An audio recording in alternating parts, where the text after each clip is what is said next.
అన్న మహేష్ అన్న చాలా తర్వాత వస్తున్నావు, ఏంటి సంగతులు, ఎలా ఉన్నావు? బాబు తిందురా, ఏంటి సంగతి? ఏం లేదు, ఒక ప్లేట్ అప్పిస్తావా? డబ్బులు ఇప్పిస్తాను. సరే అన్న, నువ్వు వెళ్ళు, నేను తీసుకొస్తా. థ్యాంక్స్ తమ్ముడు. చెప్పాను. ఇప్పుడు ఎందుకండి ఇవన్నీ? ఈ డబ్బులతో రేపు బియ్యం కూరగాయలు కొనుక్కోవచ్చు కదండి. అది నేను చూసుకుంటానులే.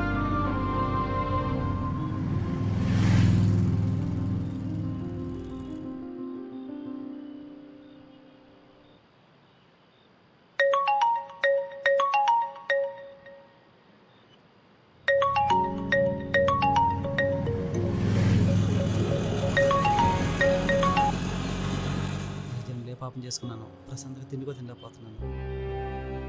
ఎవరండి ఫోన్? ఎవరు లేదు, నువ్వు తింటుండు. డబ్బులు ఇస్తున్నావు కదా, మర్చిపోయావేంటి?